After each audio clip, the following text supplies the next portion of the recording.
Hi. Hi.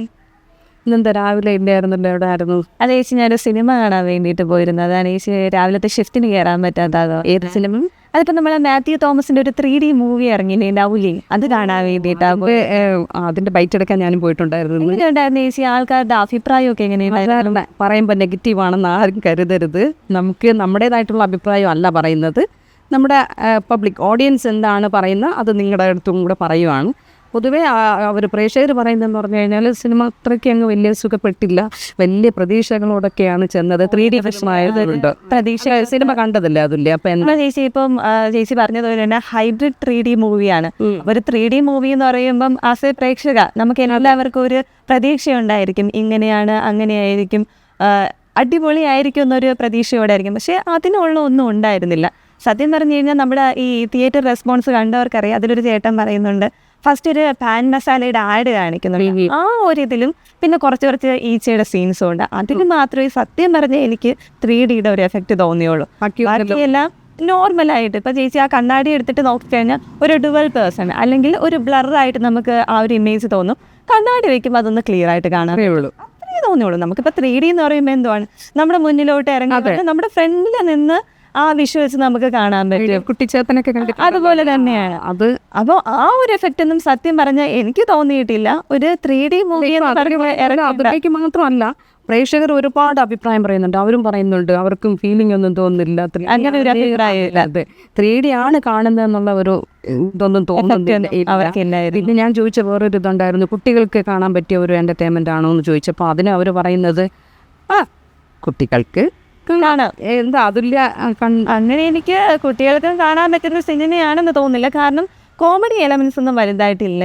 നമുക്ക് ആഷിഖ് കപൂറിന്റെ നല്ലൊരു cinematography സിനിമയിലുണ്ട്. അപ്പം അതുകൊണ്ട് വിഷ്വൽസ് എല്ലാം ബ്യൂട്ടിയാണ്, അടിപൊളി. അത് നമുക്ക് പറഞ്ഞേ പറ്റത്തുള്ളൂ. മാത്യൂസിന്റെ അഭിനയം ഓക്കെയാണ്, പക്ഷെ വിഷ്വൽസിന്റെ കാര്യം നമ്മൾ പറഞ്ഞു കഴിഞ്ഞാൽ അടിപൊളി. അതിലിപ്പം ഒരു തർക്കവും ഇല്ല, കണ്ടിരിക്കാം. അല്ലാതെ നമുക്കിപ്പം ഒരു കോമഡി മൂവി കണ്ടിരുന്ന് നമ്മൾ ചിരിക്കത്തില്ലേ, ആ ഒരു ഫീലൊന്നും ഒരിക്കലും ഉണ്ടാവത്തില്ല. മാത്യൂസിന്റെ അഭിനയത്തിലോട്ട് വന്നു കഴിഞ്ഞാൽ നമുക്കറിയാം, ഇപ്പോഴും നമ്മൾ മാത്യൂസിനെ ഒരു കുട്ടിത്വം നിറഞ്ഞൊരു കുട്ടിയായിട്ടാണ് കാണുന്നത്. ഒരു വളർന്നൊരു പയ്യൻ എന്നൊരു ഇമേജിലേക്ക് മാത്യു ഇതുവരെ പോയിട്ടില്ല. കാരണം ഈ സിനിമയിൽ തന്നെ മാത്യൂസിന്റെ അച്ഛൻ ഒരു സർക്കാർ ഉദ്യോഗസ്ഥനാണ്. അദ്ദേഹം സർവീസിലിരിക്കാൻ മരിക്കുമ്പോൾ നമുക്കറിയാം സ്വാഭാവികമായിട്ടും മകന് ആ ജോലി കിട്ടും. അപ്പം മാത്യൂസിന് ആ ജോലി കിട്ടി, മാത്യൂസ് അവിടെ ഒരു LD ക്ലർക്കായിട്ട് പോകുമ്പോഴും ആസ് എ പ്രേക്ഷകൻ നമുക്കത് ഫീൽ ചെയ്യുന്നില്ല. മാത്യൂസ് അത്രയും മെച്യൂർഡായിട്ടൊരു പേഴ്സൺ ആണ്, അത്രയും വളർന്നൊരു പയ്യനാണെന്നുള്ളൊരു ഫീല് നമുക്ക് ആർക്കും തോന്നുന്നില്ല. അത് മാത്രമല്ല, ഈസിയായിട്ടുള്ള സീൻസ് ആണെങ്കിൽ പോലും ഒരു കുട്ടി ഈച്ചയുടെ പുറകെ അങ്ങ് നടക്കത്രേ ഉള്ളൂ, അത്രയും ഒരു ഫീല് മാത്രമേ തോന്നുള്ളൂ. ബാബുരാജ് ഉണ്ടെന്ന് പറയുന്നുണ്ട്. ബാബുരാജ് ഉണ്ട് വെച്ചാൽ അടിപൊളി കിടിലൻ ക്യാരക്ടറാണ്. സത്യം പറഞ്ഞ ബാബുരാജിന് കുറച്ച് ക്യാരക്ടേഴ്സ് ഒക്കെ അടിപൊളിയായിട്ട് അഭിനയത്തിന്റെ രാജാവായിട്ട് മാറുകയാണ്. സത്യമായിട്ടും എനിക്ക് നല്ലവണ്ണം ഇഷ്ടപ്പെട്ടു. കാരണം ഒരു ഗുണ്ടയുടെ ഒരു റോളിലാണ് പുള്ളിക്കാരൻ സിനിമയിലെത്തുന്നത്. പുള്ളിക്ക് കൊടുത്തത് പുള്ളി നല്ല അടിപൊളിയായിട്ട് ചെയ്തിട്ടുണ്ട്. പുള്ളി വരുമ്പം തന്നെ ഒരു സോങ് ഒക്കെ ഇട്ട് കിടിലൻ ഒരു സ്ലോ മോഷനിലേക്ക് കിടുവായിരുന്നു. അപ്പോൾ അതൊക്കെ നല്ല അടിപൊളിയായിട്ട് തന്നെ. ബാബുരാജിന്റെ പോർഷൻസ് ഒക്കെ നല്ലതാണ്. വേറെ ഒന്ന് എടുത്ത് പറയണമെങ്കിൽ ഈച്ചയാണ് നമ്മളെ രാജമൗലിയുടെ ഞാനും സിനിമ. അതെ, എന്തെങ്കിലും അത്രയും നമുക്ക് കമ്പയർ ചെയ്തൊന്നും പറയാനൊന്നും പറ്റത്തില്ല. 3D മൂവിയും അല്ല. പക്ഷേ ഈച്ചയുടെ അവർ ചെയ്തിരിക്കുന്നതെല്ലാം അതിൻ്റെ മറ്റു വശങ്ങളാണെങ്കിൽ പോലും അത് നല്ലതായിട്ട് ചെയ്തിട്ടുണ്ട്. ഈച്ചനെ നമുക്ക് കാണുമ്പോൾ തന്നെ നല്ല രസമുണ്ട് കാണാനായിട്ട്. അതുമാത്രമല്ല അതിന് വോയിസ്, അതെയാണ് ഏറ്റവും ഇതായിട്ട് അവരെല്ലാം പ്രേക്ഷകരുടെ അടുത്ത് പറയുന്നത്. ഈച്ചയ്ക്ക് വേണ്ടിയിട്ട് ഡബ് ചെയ്തേക്കുന്ന വോയിസും. വേറൊരു കാര്യം, ടീസർ വന്നപ്പോൾ സത്യം പറഞ്ഞ ഈ വോയിസ് എല്ലാം ഉണ്ടായിരുന്നു. കുണ്ടിമായ എന്ന് പറഞ്ഞിട്ട് ഒരു ആർട്ടിസ്റ്റ് ആയിരുന്നു ഫസ്റ്റ് ഈച്ചയ്ക്ക് ഡബ് ചെയ്തിരുന്നത്. അപ്പം ടീസർ കണ്ടിട്ടുള്ളവർക്ക് അതിന്റെ കമന്റ് ബോക്സ് എടുത്ത് നോക്കിയിട്ടുള്ളവർക്ക് അറിയാം, ഒരുപാട് നെഗറ്റീവ് കമന്റ്സ് വന്നു. വിഷ്വൽസ് അടിപൊളിയാണെങ്കിലും ഈച്ചയുടെ സൗണ്ട് സിനിമയുടെ താഴോട്ട് കൊണ്ടുപോകുന്നു. ടീസറിലെ ആ ഒരു അഭിപ്രായമായിരുന്നു. അപ്പൊ അതുകൊണ്ടായിരിക്കും. നമുക്കറിയാം കഴിഞ്ഞ മാസം 2-ാം തീയതിയായിരുന്നു ഫസ്റ്റ് റിലീസ് പറഞ്ഞത്. ഇപ്പൊ മാറ്റിയാണ് ഇന്ന് എത്തിയത്. അപ്പൊ എനിക്ക് തോന്നുന്നു ആ സൗണ്ട് ചേഞ്ച് ചെയ്യാൻ വേണ്ടിയിട്ടായിരിക്കും. സൗണ്ട് ചേഞ്ച് ചെയ്തതിൽ അവർക്ക് അടിപൊളി തീരുമാനമെന്ന് എനിക്ക് പറയാൻ പറ്റത്തുള്ളൂ. അടിപൊളി വോയിസ് ആണ്. എല്ലാവർക്കും അറിയാം ശിവാംഗി കൃഷ്ണകുമാർ ഗായികയായിട്ടുള്ള ബിന്നി കൃഷ്ണകുമാറിന്റെ മകളാണ്. അത് മാത്രമല്ല പുള്ളിക്കാരി ഒരു പ്ലേബാക്ക് സിംഗറാണ്. വോയിസ് ക്യൂട്ട് വോയിസ് ആണ്, കേട്ടിട്ടുള്ളവർക്ക് എല്ലാവർക്കും അറിയാം. അപ്പോൾ ആ ഒരു ക്യൂട്ട് വോയിസ് ഈച്ചയ്ക്ക് നല്ലവണ്ണം ആപ്റ്റ് ആയിട്ടുണ്ട്. നമുക്കിപ്പം ഈച്ചയുടെ കുറേ സീൻസ് കാണുമ്പോഴായിരുന്നാലും അതൊക്കെ കാണുമ്പോൾ ചെറിയൊരു ചിരി വരും. നല്ല ക്യൂട്ടായിട്ടുള്ളൊരു വോയിസ് കേൾക്കുമ്പോൾ നമുക്കറിയാതെ ചിരി വരും. തീർച്ചയായിട്ടും അത് തീർച്ചയായിട്ടും എന്തായാലും തോന്നുന്നുണ്ട്. സ്റ്റണ്ട് അല്ലെങ്കിൽ മ്യൂസിക് പാട്ട് ഇതൊക്കെ ഭയങ്കരമാണെന്ന് അവർ പറയുന്നുണ്ടായിരുന്നു. ഇത് നല്ലതാണ് ചേച്ചി. നമുക്ക് കേട്ടിരിക്കുമ്പോഴൊക്കെ ഒരു ഫീല് തോന്നുന്ന തരത്തിലുള്ള പാട്ടുകൾ തന്നെയാണ് സിനിമയിലുള്ളത്. ഇപ്പം സ്റ്റണ്ട് ആയിരുന്നാലും ബാബുരാജിന്റെ ഒരു സ്റ്റണ്ട് ആ സിനിമയിലുണ്ട്. അത് അടിപൊളിയാണ്. അതാണ് എല്ലാവരും എടുത്ത് പറയുന്നത്. കാണാൻ ഇത്തിരിയെങ്കിലും ഒരു ഇതായിട്ട് വരുന്നത് ബാബുരാജിൻ്റെ സ്റ്റണ്ട് രംഗങ്ങളും പിന്നെ പാട്ട് അതും വളരെ നല്ല ഇതാണെന്നുള്ളത് ഞാനല്ല പ്രേക്ഷകരാണ് പറയുന്നത്. അപ്പോൾ കണ്ട അതുല്യം അത് തന്നെയാണ് പറയുന്നത്. നല്ലത് തന്നെയായിരുന്നു ചേച്ചി. ആ ഒരു സ്റ്റണ്ട് കാണാനായിട്ട് മേക്കിംഗ് അടിപൊളിയെന്ന് നമ്മൾ എടുത്തു തന്നെ പറയണം.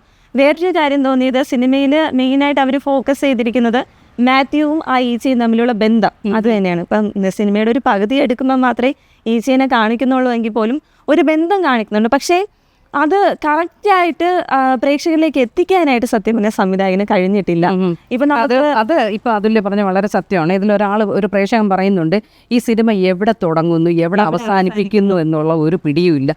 കാഴ്ചക്കാർ നമ്മളിങ്ങനെ അതിശയത്തിൽ ഇങ്ങനെ നോക്കിയിരിക്കുകയാണ്. കാരണം എന്താണ് കാണിക്കുന്നത് അല്ലെങ്കിൽ എന്തിൽ അവസാനിപ്പിക്കാൻ പോകുന്നത് എന്നുള്ളൊരു കൺഫ്യൂഷൻ. കാരണം അപ്പം നമുക്ക് ആ സിനിമ കണ്ടിട്ടുള്ളവർക്കറിയാം, നമുക്കിപ്പം കാണുമ്പോൾ ഒരു പ്രതീക്ഷ കാണും അടുത്തിന് കുറച്ചുകൂടെ ഈ ഒരു സീന് കഴിഞ്ഞിട്ട് കാണുവാതെ. പക്ഷെ അതൊന്നുമില്ലാതെ ഒരു നമ്മളിപ്പോൾ നല്ലൊരു സുഖം പിടിച്ചിരിക്കുന്ന സമയത്ത് പെട്ടെന്ന് സിനിമ അങ്ങ് നിർത്തി കളയും.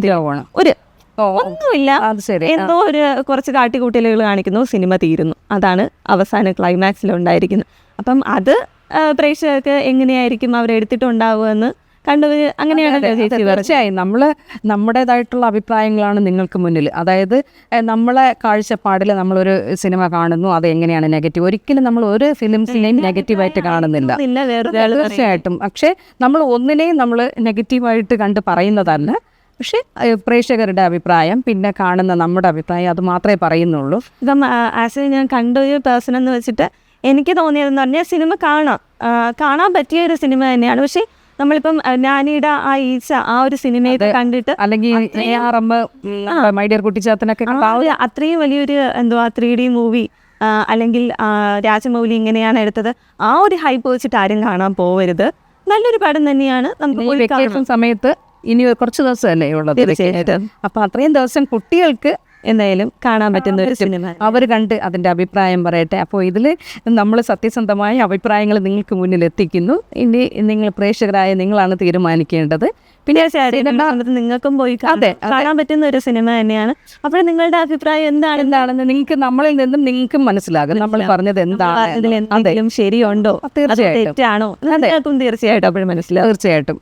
അപ്പോൾ അടുത്ത ഇനിയൊരു ഫിലിം റിവ്യൂ ആയിട്ട് വരുന്നത് വരെ ബൈ.